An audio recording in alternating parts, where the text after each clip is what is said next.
जंतर मंतरवर सुरू असलेल्या विद्यार्थ्यांच्या तीव्र आंदोलनाला अखेर मोठं यश मिळाल्याचं समोर आलं आहे।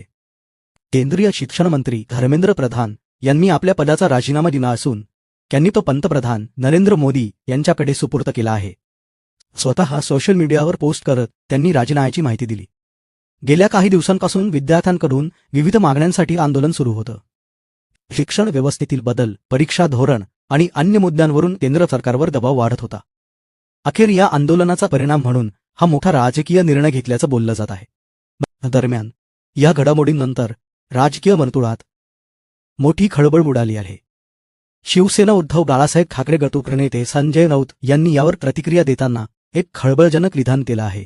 त्यांनी दावा केला की शिक्षण खात्यात मोठे बदल होणार असून महाराष्ट्राचे उपमुख्यमंत्री देवेंद्र फडणवीस यांचं नाव नव्या शिक्षण मंत्रिपदासाठी चर्चेत आहे।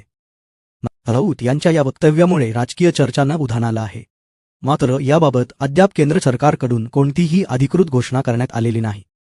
सध्या सर्वांच्या नजरा पंतप्रधानांच्या पुढील निर्णयाकडे लागल्या असून शिक्षण खात्याची जबाबदारी कोणाकडे सोपवली जाणार याबाबत उत्सुकता वाढली आहे।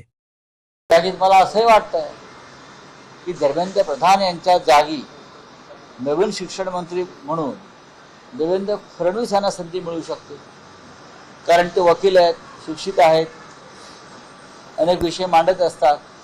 मला ही शक्यता जास्त वाटते, कारण केंद्रामध्ये जाण्यासंदर्भात सातत्याने चर्चा होत्या आणि आता योगायोगानं किंवा दुर्दैवानं फडणवीसांच्या HRD मिनिस्ट्री रिकामी झाली आहे, तर देवेंद्र फडणवीस यांना तिथे संधी मिळू शकते।